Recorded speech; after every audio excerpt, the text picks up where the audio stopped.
చరణ్ ఇంటికి మట్టి తీసుకొస్తాడు కదా, ఇక అప్పుడు పల్లవి అంటుంది, అక్కడ అందరూ ఉంటారన్నమాట, సుమలత బామ్మ అందరూ ఉంటే ఇటు అక్షిత శాన్వి అందరూ ఉంటారు. అప్పుడు పల్లవి అంటుంది, బామ్మగారు మీ అందరి తరపున నేను చేస్తాను వినాయకుడిని అని చెప్పి అంటూ ఉంటే అప్పుడు శాన్వి నువ్వెందుకు చేసేది, నీకేమొచ్చని అనగానే పోనీ మీరు చేయండి అని చెప్పి అంటుంది పల్లవి.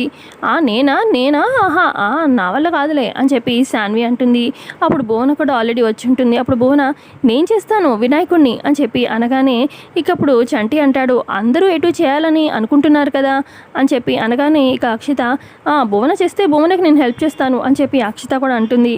ఇక అప్పుడు సుమలత సరే అయితే అందరూ వినాయకుడిని చేయాలనుకుంటున్నారు కాబట్టి ఒక పోటీ పెడదాము, ఎవరి వినాయకుడైతే గొప్పగా బాగా ఏ వంక లేకుండా చాలా పర్ఫెక్ట్గా వస్తుందో అప్పుడు ఆ వినాయకుడిని తీసుకు మనం పూజలో పెడదాము అని చెప్పి పోటీ పెడుతుందన్నమాట.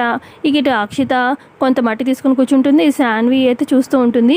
అయితే ఇక ఇటు భువన చేస్తూ ఉంటుంది, పల్లవి కూడా చేస్తూ ఉంటుంది. ఇక అందరూ ఎంకరేజ్ చేస్తూ ఉంటారు, చరణ్ బామ్మ చంటి చరణ్ అందరూ ఉంటారు. ఇక మొత్తానికైతే అందరూ ఫినిష్ చేస్తారు వినాయకుడిని. ఇక వినాయకుడిని అక్కడ పెడుతూ ఉంటే ఇక సుమలత చూస్తూ ఉంటుంది, ఎవరి వినాయకుడు పర్ఫెక్ట్గా ఉంది ఏ వంక లేకుండా అని చెప్పి తను ఎగ్జామిన్ చేసి చూస్తూ ఉంటుంది. సో ఇంతే అండి ప్రోమోలో చూపించింది. ఈ ప్రోమో నచ్చితే ఖచ్చితంగా లైక్ చేయండి. Thank you.